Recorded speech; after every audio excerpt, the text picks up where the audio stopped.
Camera show. Thank you. Hello. I'm gonna be eating while I'm streaming. With some ramen. Hey. I need to center myself. We're gonna continue playing Affictionate. Aftertaste. He calls it a bar, but it's more like a club or a pub.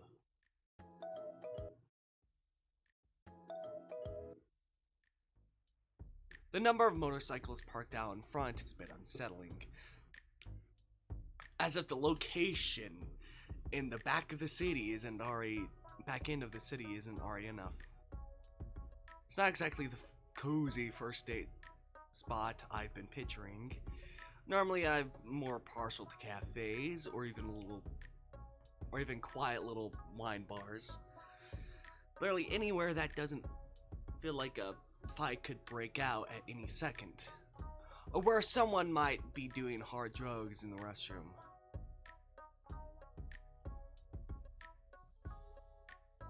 Though the hazy fog on the windows, I can see how packed the place is.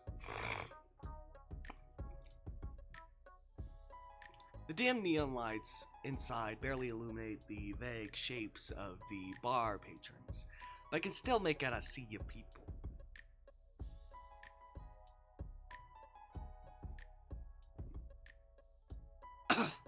Loud laughter and cheers break out occasionally, sometimes in overlapping waves that hit my ears all at once. I tell myself not to judge all kinds of people, like places with character.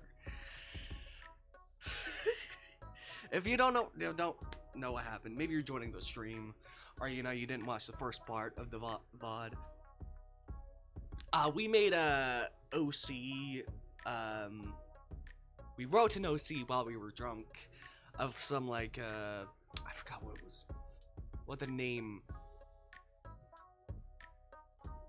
what kind of character we wrote.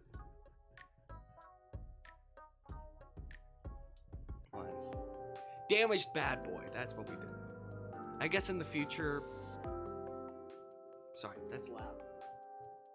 I'm guessing in the future there will be more kind of OCs that can make a Megaverse Alpha. Rich Yandere Daddy. That's the one I'm actually interested in. And then more coming soon, which is probably just more other things that they haven't thought about.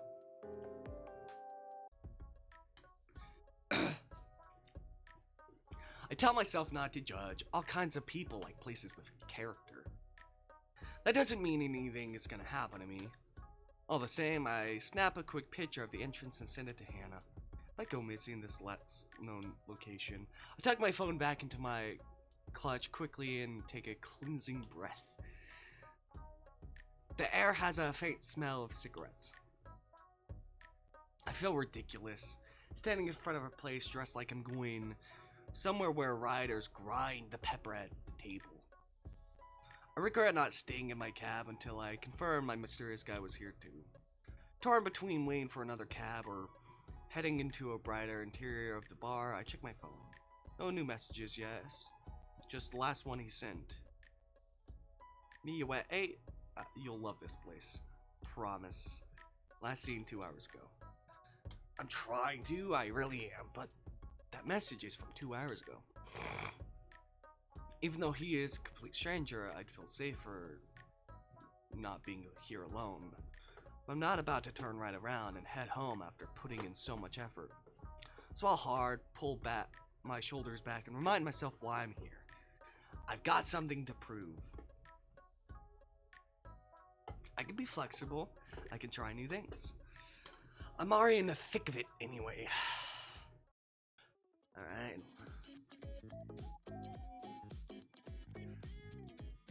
It's fine the person we met on the dating app that isn't totally our, the OC we created while we were drunk. Right. The sound only intensifies once I'm inside. A few people dance to the music. Others sit at scattered tables, and off to the side there's a pool table and the bar. After the initial shock hits me, I start to feel the vibe of this place gives off. Plates of hot wings and barbecue sliders pass by on their way to the booths, and combined with the music, it makes for a surprisingly lively atmosphere.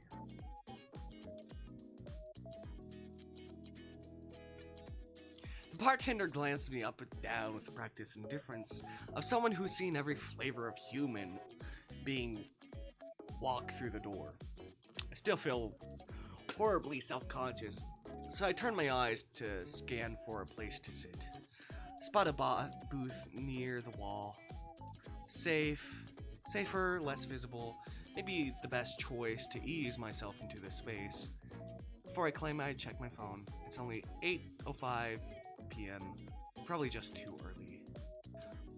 Ignoring a few stares, I bravely approach the bar and order a soda, not wanting to drink myself so early in the night. When I slide into the booth, the seat squeaks under me. My blazer and fancy shirt feels completely out of place for where I am. I message my date to assure him that I'm here and waiting. No response.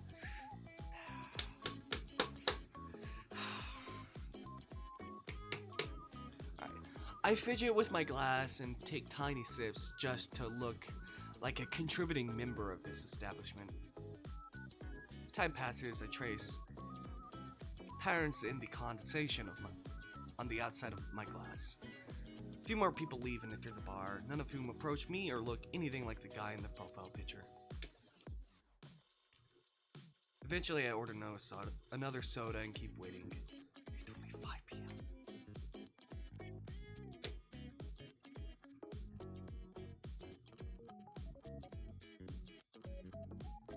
He's caught at work. Maybe you'd think he'd let me know. 9 p.m.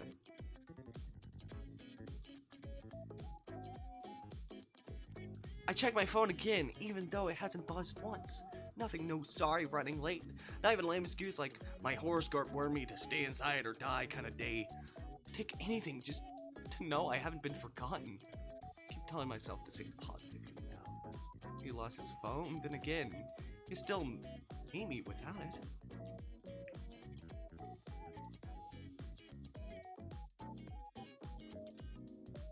"9:15 p.m. The bartender surprises me by waving over to the bar. And he wants to refill my soda without me asking. Pity refill is never a good sign, it only makes me feel worse instead of being comforted. I can still take it and sip on it anyway.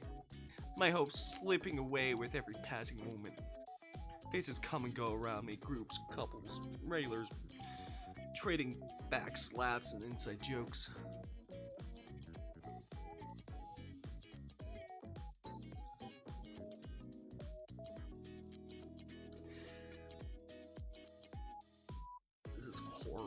This is horrible.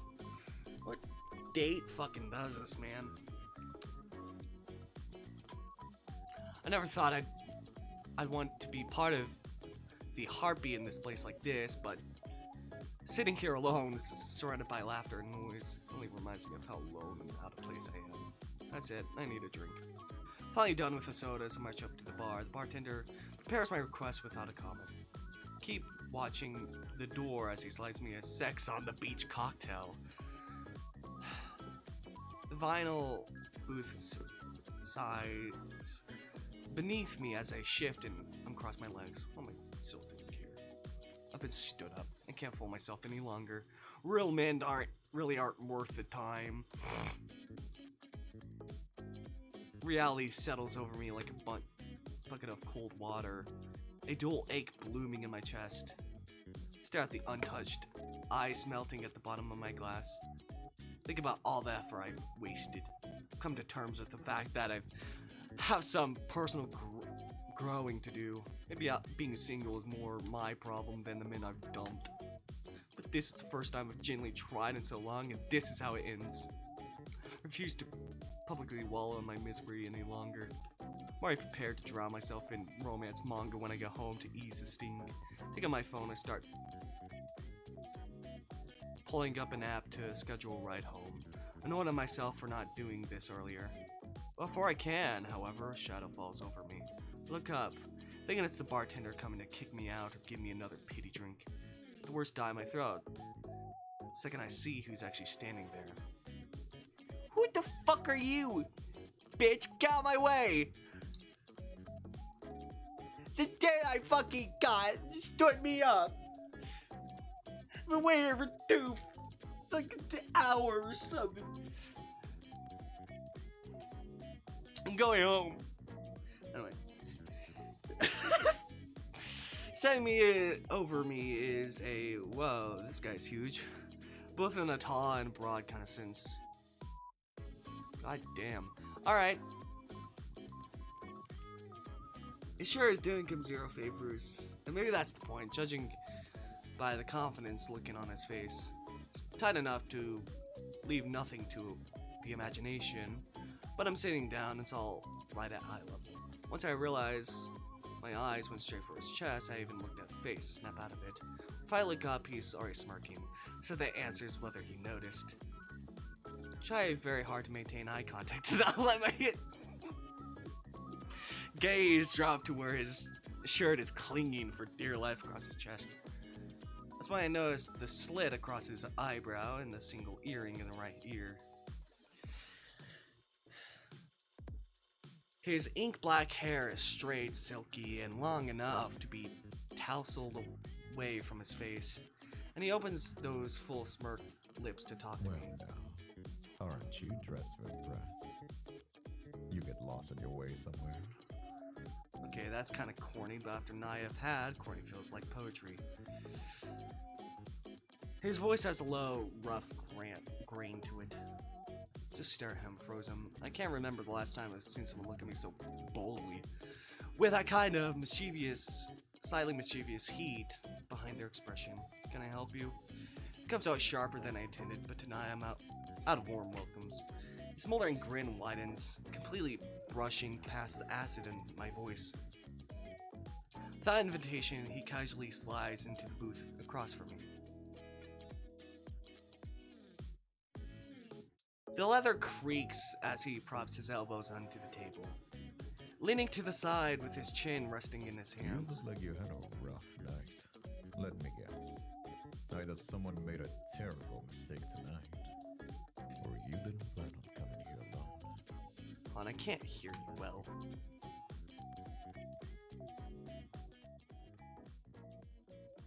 Let me guess. Either someone made a terrible mistake tonight, or you didn't plan on coming here alone.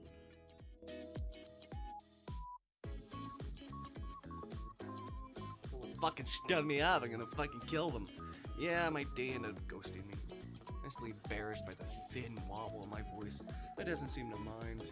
He nods once in the seriousness that feels surprisingly sincere, and then he leans forward a little more, resting his forehead on the table, and tilting his head as if he's studying a piece of art. His loss. Seriously though, who picks this kind of place for a first date and then doesn't show? That's a special kind of stupid. Okay, so I guess he's not our date. He's more someone at this bar. Yeah, this just sucks. Like, what the fuck? Yeah, choosing this place out of everything. It's a strange kind of comfort, being defended so bluntly by a stranger. I'm not sure whether to be unsettled or grateful. Are you always so candid? I ask, unable to shake the watery nerves in my tone. He simply shrugs. Life is too short to keep playing games, and you don't get extra time for playing it safe. If you want something, you might as well reach for it. Okay. He pauses, holding my gaze. Name is Rat. What's yours? Snow, nice to meet you. Never been here before, have you? I scoff, morbidly amused, and find enough of my footing to respond sarcastically again. How could you tell? The way you're dressed was my first clue. Second was the way you kept checking your phone like it's a lifeline. Third, you ordered a sex on the beach at a place like this. Dead giveaway. I feel my cheeks flush hot with embarrassment, but his tone isn't mocking. If anything, he sounds almost fond.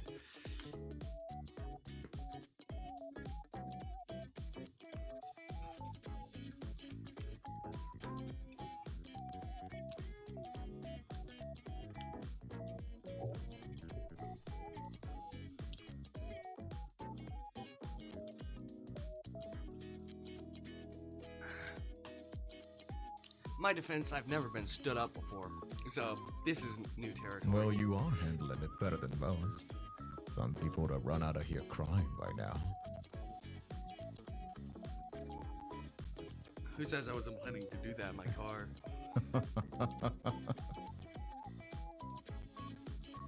He laughs. It's a genuine deep rumbling sound I can feel in my chest across the table. Fair enough. But here's a better plan. He signals to the bartender with fingers raised, a practice gesture that suggests he's a regular here. The bartender nods without question. This is what you do, flirt with random guys, trying to make them feel better. I'm not trying to make you feel better. Then what are you doing? Talking to someone I wanted to talk to. Don't make it more noble than it is. Right. He leans in slightly. How about you let me salvage what's left of your night? I can't undo the asshole who stood you up, but I can at least make sure you don't leave feeling like shit about it. Something shifts in my chest. This is exactly the kind of thing that happens in the red fantasies, alright? Yeah.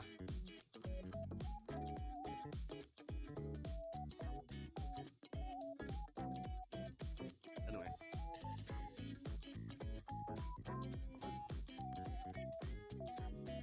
Why does it get bright? Camera just gets bright all of a sudden. For no reason.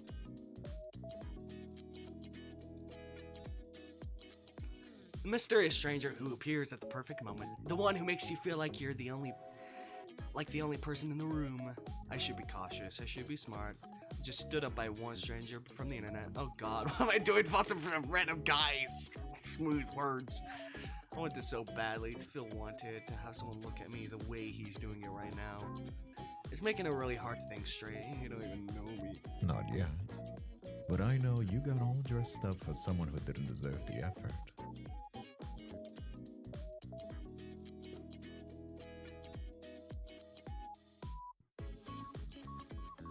I know you're still sitting here instead of running away, which means you've got more guts than you give yourself credit for. And I also know that if some guy is too stupid to show up for you, then maybe you've been wasting your time on the wrong kind of man. The bartender arrives with 2 bottles of beer. The good craft kind, not the cheap stuff, and then settles them down between us. Red slides one towards me. Pick up the bottle, just to have something to do with my hands. I take a small sip. It's better than a hoppy. Nothing like the sweet cocktail I ordered, but somehow it tastes really good. That's somewhat accurate. I have a good eye for these sorts of things. Part of the job. What job? I'm a mechanic. Run a custom bike shop across town. You work on enough bikes. Start noticing patterns. Self-voicing disabled. First tells you how people actually ride. You work on enough bikes. Start noticing patterns. Where things wear down first tells you how people actually ride. And what problems they tend to neglect.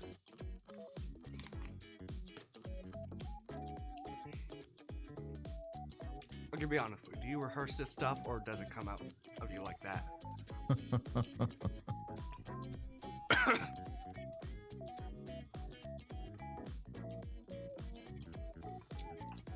He laughs again.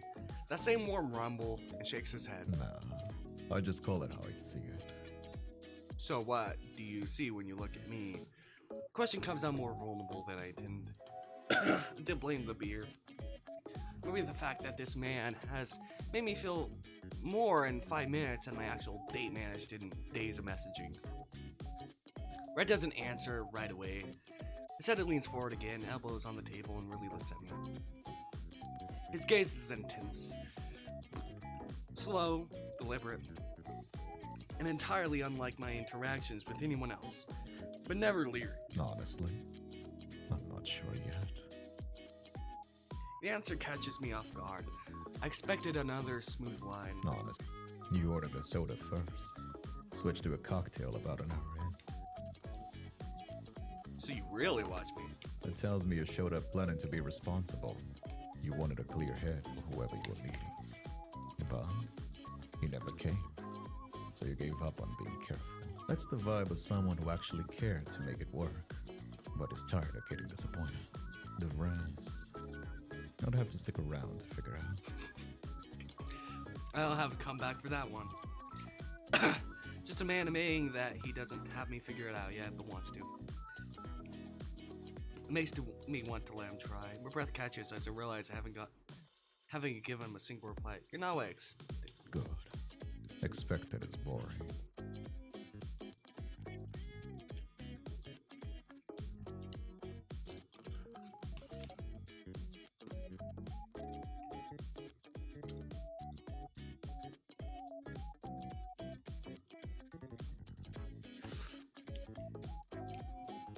For a moment, neither of us speaks, but it's a comfortable silence as if we are both just taking in the moment and appreciating the company.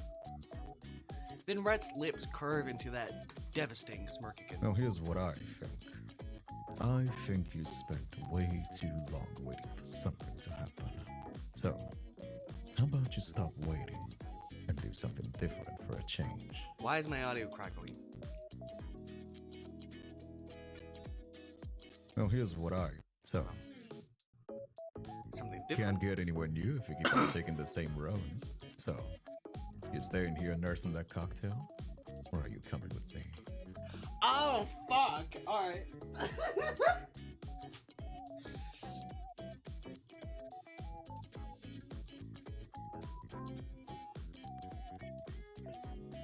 Wow.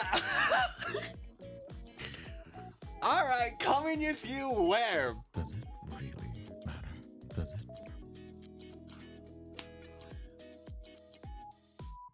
Damn, fucking.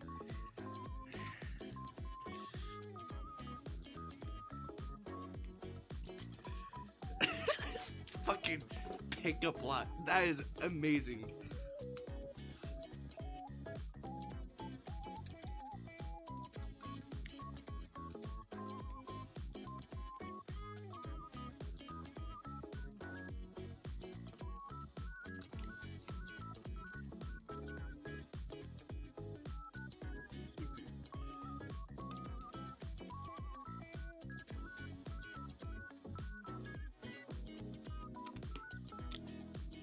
Question hangs between us. It should bother me, but the answer is no. It should bother me that the answer is no. Sarah's outstretched hand. This is crazy. This kind of thing Hannah would tell me not to do. This is how people end up on a true crime podcast, but it makes me want to take that plunge. It terrifies me almost as much as it excites me. Before I can overthink it, I place my hand Now as is. we're talking. We already did it. No choice, just doing it outright.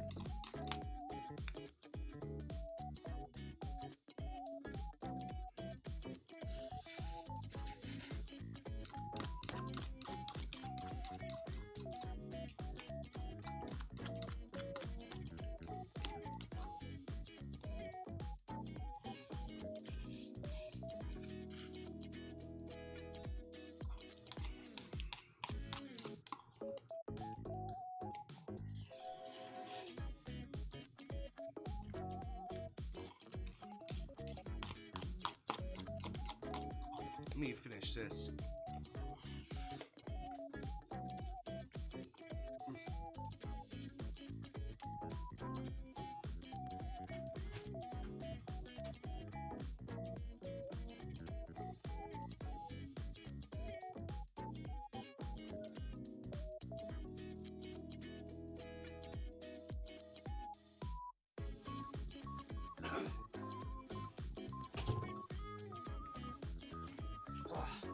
Really spicy.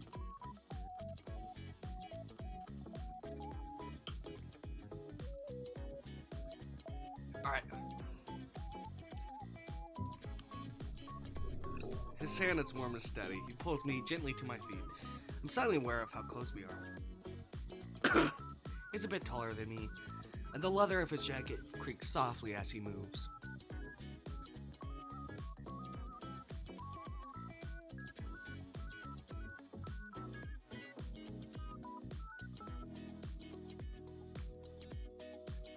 He doesn't let go of my hand right away. Instead, he looks at me with calm eyes that burn underneath. Like a promise. You coming? It's not really a question. It's a dare, and the worst part, it's working. I should say no. I should absolutely say no. I don't even know you, though. Then let's change that. He leads me through the crowded bar, leaving between tables and patrons with the ease of someone who belongs here.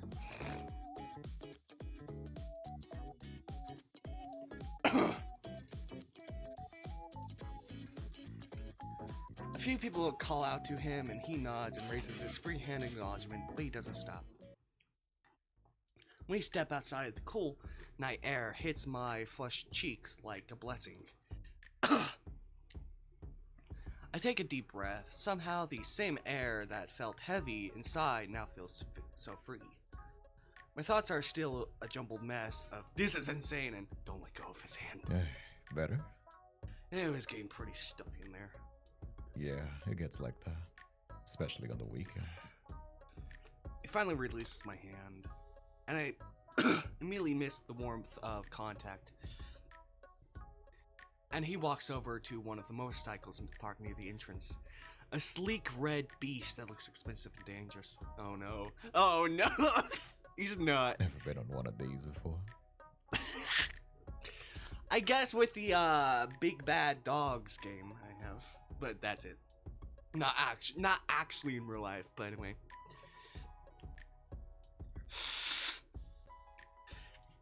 What, you wanted this? You made him! Alright.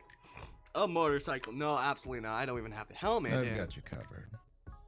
It's supposed to spare helmet from the storage Safety case. first. I'm not gonna lie to you.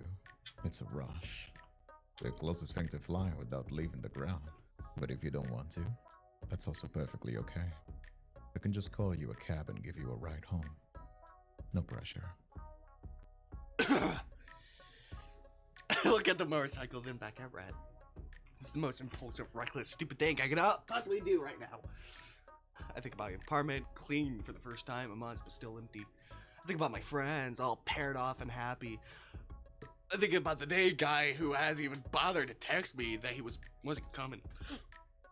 I think about all the stories I've written where the hero takes the risk, says yes to adventure, and throws caution to the wind. Think about what Red just said. Can't get anywhere new if you keep taking the same roads. Alright, let's do this. You're the boss. He hands me the helmet and helps me adjust the strap under my chin. With surprising gentleness for someone with such rough hands.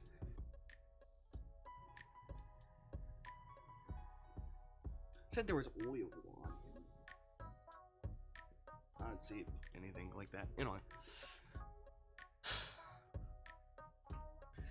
His fingers brush my jaw. I swear to God, I can feel my cheeks blush beneath the visor. You're gonna want to hold on tight. Wrap your arms around my waist and lean when I do. Don't fight it.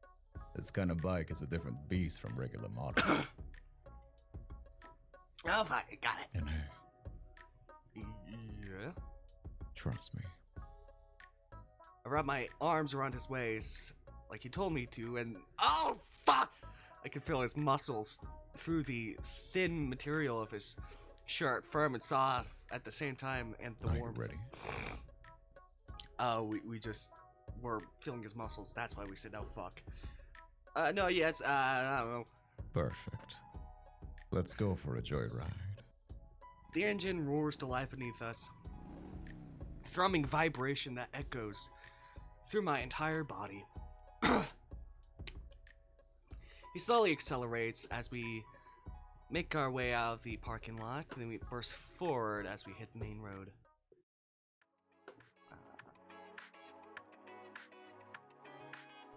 I wonder when we'll notice that they are ROC that we made while drunk. Like, we'll figure that out at some point. I don't know. The world blurs around us when rushes past, cool and sharp against my exposed skin. The city lights turn into streaks of neon color. I tighten my arms around Red and press my cheek against his back. feeling the steady rise of and falling of his breathing. He wasn't lying. This is freedom, and it feels amazing. For the first time in months, or maybe even years, I'm not even thinking about job applications, failed relationships, and expectations. I'm just here. I'm exactly where I'm supposed to be. We fly through the city streets, the motorcycle roaring beneath us like a living thing. Red navigates the roads with practiced ease, leaning into turns with confidence that makes my stomach feel. Every time he accelerates, I tighten my grip around his waist, and I can swear I can feel him smile, even though I can't see his face.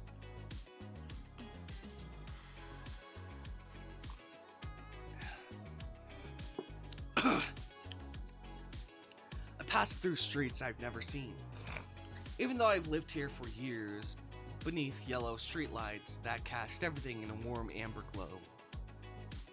This is why I've been missing this exact feeling. Sorry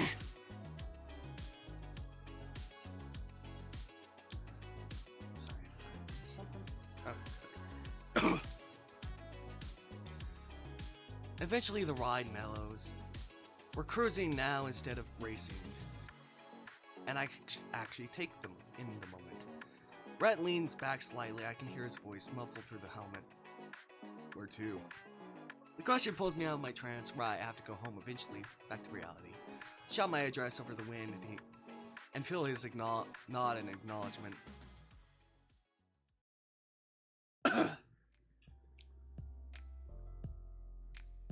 Anyway, soon enough, we're turning onto familiar streets, the buildings I pass every day.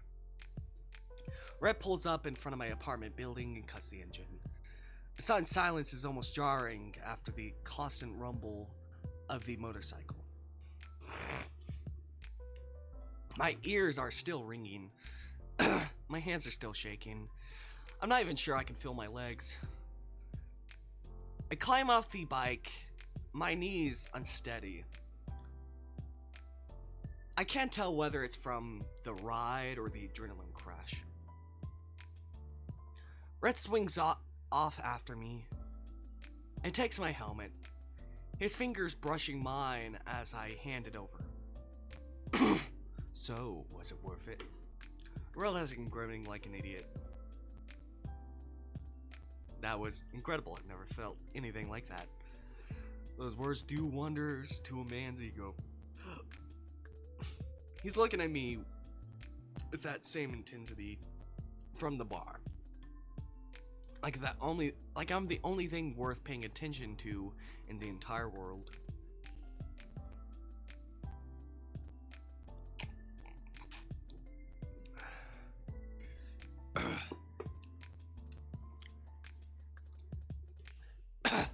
My skin feels warm despite the cool night air. Thank you for tonight, and I don't have to say anything. Sometimes the best nights are the ones that don't need words. There's a bit of silence. I should probably go inside. The night is over, but I don't want it to end. I had a good time tonight. Me too, the best time I've had, and honestly, I can't even remember. The words come out more vulnerable than I intended, but I don't take them back. It's true. Tonight feels like magic. And then we should do it again. Free split for a split second. Really? Why do you sound surprised? You think I'd do this just for anyone? I don't know, do you? I'm half joking, but there's a real question underneath. How many other guys has he swept off their feet just like this? But Red just shakes his head. That practiced smile playing at his lips. Nah, you're different. You barely know me. I know enough to want to know more. It's not a grand declaration. It's not a promise, but somehow that makes it feel more honest than anything else he said tonight. Most people walk into that bar and try to blend in, order whatever everyone else is having, sit where they're told. You sat in the corner booth in the outfit and order a cocktail with a straight face. Either you're fearless or you have no idea what you're doing. Can it be both? Usually is. Plus, you didn't say no when I offered you a ride on my bike. Most people would have. Most people are probably smart. Most people don't know how to live. He's close enough now that I have to tilt my head back to look at him. Alright, close enough that our noses almost touch. His fingers slowly brush the side of my cheek, but he doesn't push further. He waits for me to close the gap. His lips meet mine slow at first, then his hand slides the back of my neck, fingers threading to my hair, and the kiss becomes passionate. Like he's finally stopped holding back. I want to see you again. I'd like that. Next weekend, Saturday. Is that too soon? Maybe not soon enough. But the word is already leaving my mouth. Sounds like a plan. Good, I'll pick you up, 7. Wait. The realization hits me suddenly. How will it pick me up? He doesn't have my number. We haven't exchanged any contact info. Can I get your number so we can, plan? Sure, here you go. He pulls out his phone and hands it to me. Got my number and hand it back to him. He glances at it and then immediately calls me. My phone buzzes in my clutch. There, now you have mine. Perfect. I like that because they're like, I'm not just gonna save it. I'm also gonna call you so you have it too. I'll text you tomorrow about where we're going, something special. More special than a motorcycle ride, you'll see. He reaches out and tucks a strand of hair behind my ear. The same gentleness from before lingering for just a moment against my cheek. Get some sleep. You've had a rough night. Talk to you soon. He pulls back and I immediately miss the contact. He swings his leg back over the motorcycle and puts on his helmet. Good night, Snow. Good night, Red. He starts the engine and the roar cuts through the quiet night. With one last look, those intense eyes visible through the helmet visor, he pulls away from the curb. Stand there and watch him go, the sound of the motorcycle fading into the distance until it's swallowed by the ambient noise of the city.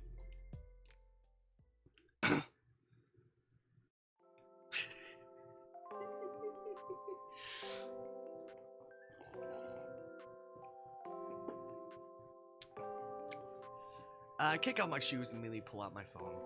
His number is there, saved but unnamed. I stare at it for a moment before typing red bike emoji. It feels silly adding the bike emoji, but so perfect. I'm standing there stalking his empty chat. My phone buzzes with a text. After a mini heart attack, I realize it's just him.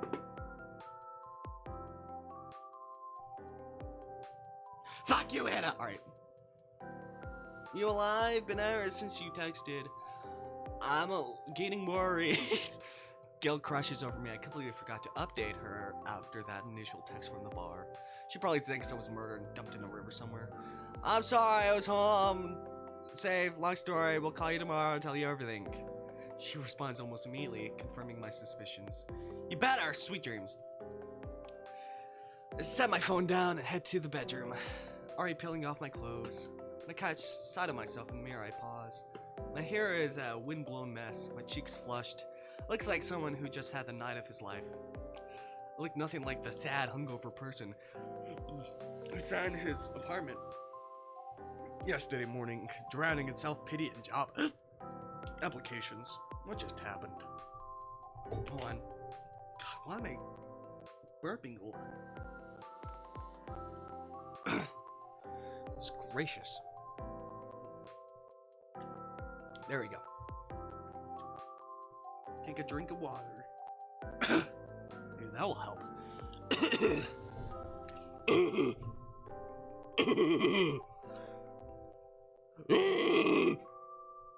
There you go. Maybe that helps. I think that helps. That might help. That might help. You know, just doing some metal screams. That might help me. Nah, I don't think it helped.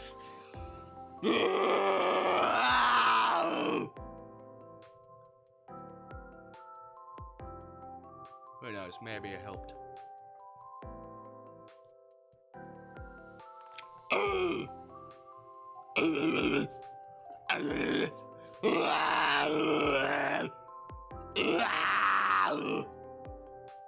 Anyway.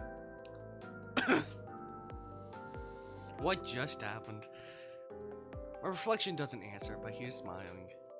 I change into the to the same cute pajamas and crawl into bed. My body is exhausted, but my mind is racing.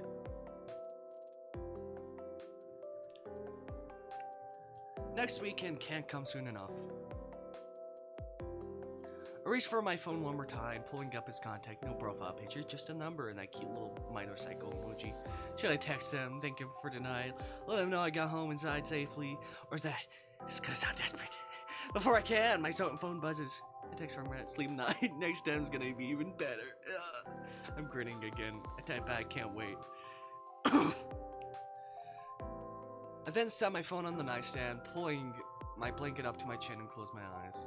For the first time in months, I think I'm gonna get a great night's rest.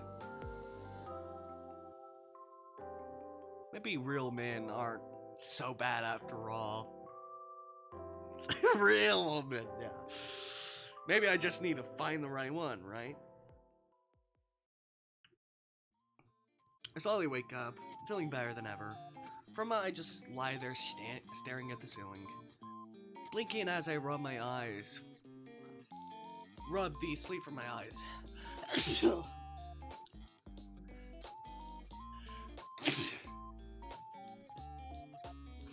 Sorry about that.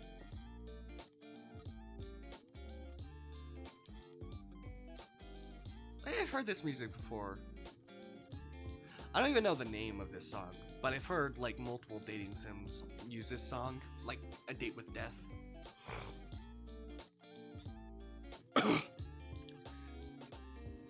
If there's a name, I don't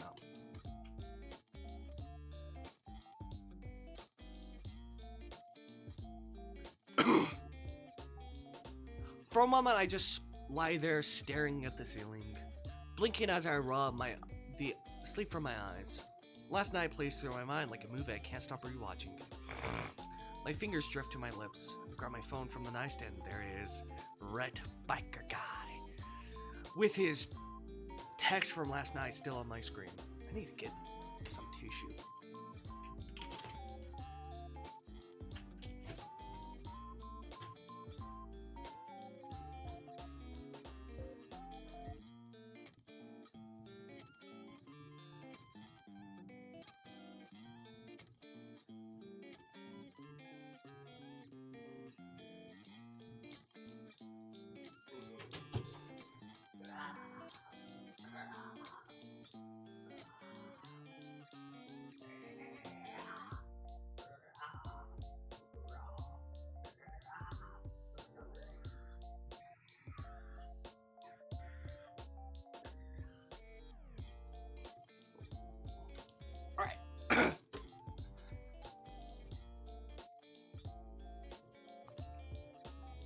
My heart flutters all over again. I read his message 3 more times. God, I'm pathetic. But I don't even care. I got my bed with more energy than I've had in months. I go to the bathroom and I brush my teeth. I catch my reflection grinning back at me like an idiot. Oh my god, I just remembered a dream I had last night. It was so weird. There's multiple things happening, like some weird amusement park thing. What the fuck was it? So weird. It didn't look like an amusement park, but I guess technically it rides and things. But I do remember, basically it was just people from my high school, like surrounding me, but nothing, like, I guess horrible, but I guess it's horrible, but it's weird, because they were yandere, all yandere for me. Some people from my high school were just surrounding me, talking how would they kill anyone that got close to me, or something like that. Or how they wanted me. What the fuck? Like, those kinds of people I hate, like, hated. I hated the people at my high school. And they were just doing that. What the fuck?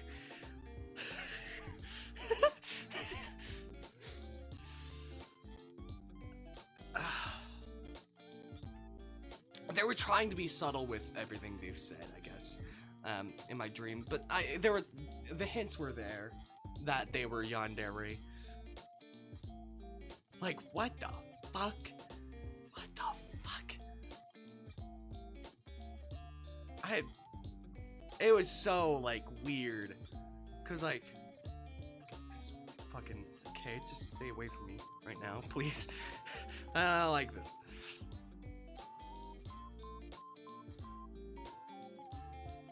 Anyway. But yeah, it was so weird. So weird. So weird. I'm still just thinking back on that dream. Like, I don't remember how to allot parts of my dream.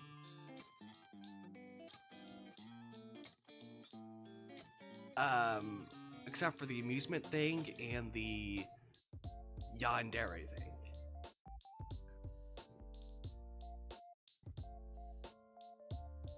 So weird. That was so weird.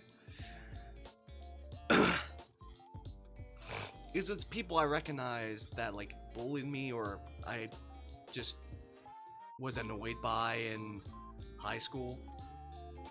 It's like, what the fuck? What?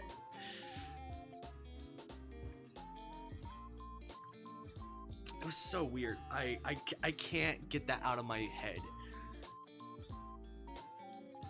I just need to put that out in the world. Why the fuck? Am I playing too much yandere stuff to where that fucking that shit happens? Where that shit happens?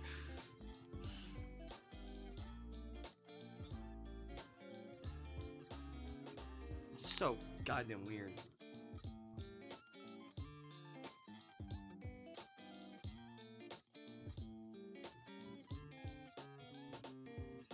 Anyway.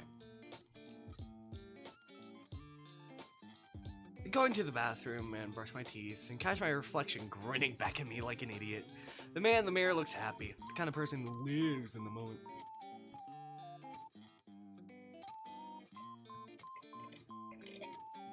Even rode on a hot stranger's motorcycle last night. Who are you? Hi! Sorry, I'm just thinking about it.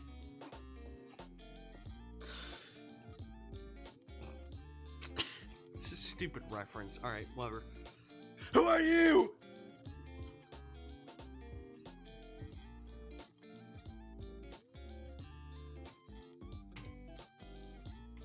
Cam reference. Anyway.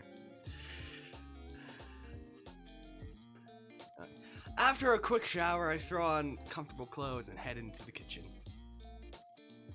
I'm actually hungry for the first time in days.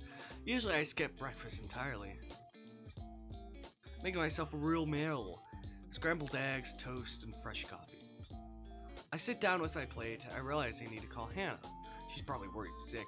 And honestly, I'm dying to tell her about the tea last night. I pull up her contact and hit call, sitting down at the table and taking a bite of my eggs while it rings. Oh, thank God, I've been checking my phone every 5 minutes. You okay? What happened? You said you'd tell me everything. Hannah, breathe.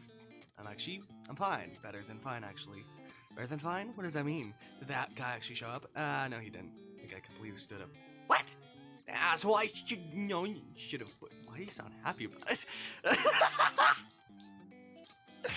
I can't help but grin as I take another bite. Because while I was sitting there feeling sorry about myself, someone else showed up. No way, tell me everything right now. Don't you dare leave out a secret detail, so I do. All the way to the kissing and me leaving at the door. Oh my God, this sounds like something out of one of your stories.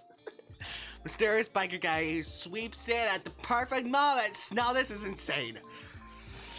I know, I keep waiting to wake up and realize this is all some elaborate daydream. So, when are you seeing him again?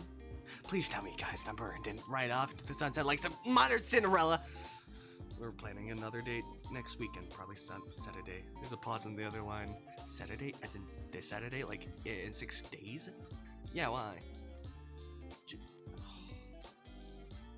Snow, sweetie, Saturday is Jordan's birthday. Ah.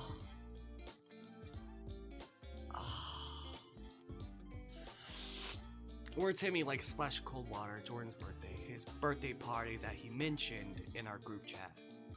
Oh, fuck. The one I completely forgot about in the chaos of riding through the city like it was in the music video. Oh no, I completely forgot. We've been planning this for weeks. We're all meeting at the bowling alley he likes. The retro one with the arcade games. Press my palm against my forehead. How could I forget? I really fucked up on this one. Red, the thought of canceling on him makes my heart ache and the way that feels too intense for someone I just met. I can reschedule with him. It's fine. Jordan's birthday is more important. I mean, yeah, but Snow, I'm a little bit worried. About what? About last night, I mean. Don't get me wrong, I'm really happy you had fun, but you deserve a good night after everything you went through, but you got a motorcycle with... Yeah, this is a really weird kind of thing. Got a motorcycle with a complete stranger and rode off into the night. It's actually really dangerous. I feel a wave that fits and rise in my chest. I know Hannah means well, but the way she says it makes me feel like a child being scolded. I wasn't being reckless. He gave me a helmet and knew what he was doing. He owns a bike shop, Hannah. He's a professional. I know, but you really don't know him. Know him. Or at all, actually. He could have taken you to learn anywhere. What if... But he didn't. Took me home safe. Exactly like he said he would. Okay, but what if he hadn't? What if he beat some creep who... he wasn't? I have good instincts about people, Hannah. I know it sounds crazy, but I felt safe with him. More alive than I have felt in a long time, actually. There's another pause. I can practically hear Hannah choosing her words carefully on the other end. I trust your instincts. I worry about you, especially after everything you've been going through lately. You've really been isolated. Now there's this perfect guy who shows up exactly at the right moment. Feels, I don't know, like a movie, and real life isn't usually a movie. Her words settle uncomfortably in my stomach. I know she's right to be concerned.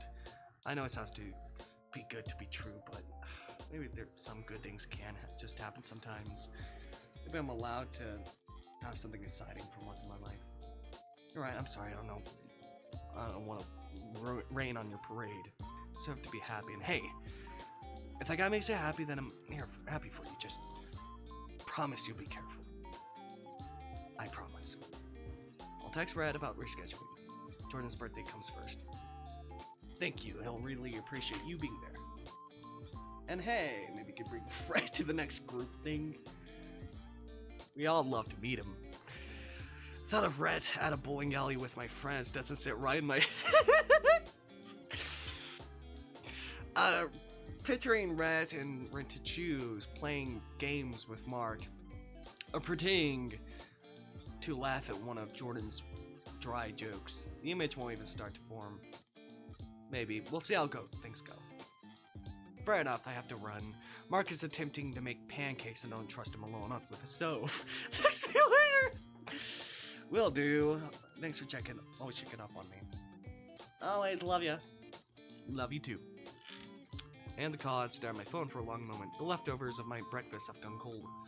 Anna's concerns echoes in my head, mixing uncomfortability with the euphoria I'd been feeling all week. She's right to worry. I mean, objectively, riding up with a stranger is dangerous. Yeah. Very dumb. Red isn't like that. I can feel there's something different about him. Pull up the contact and start typing a message.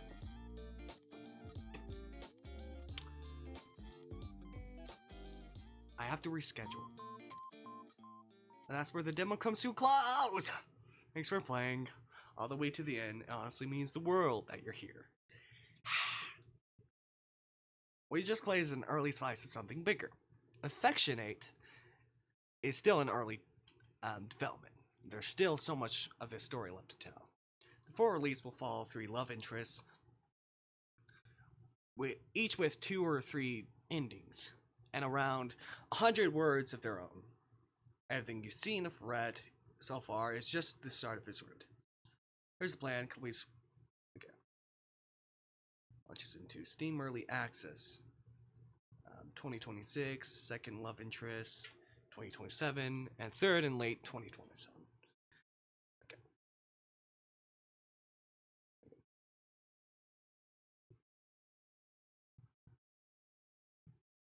Okay.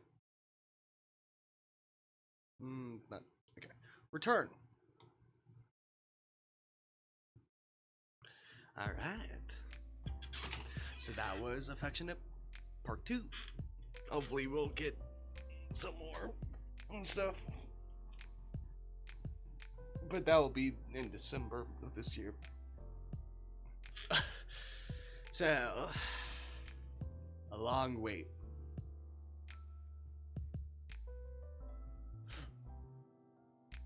Who knows where I'll be.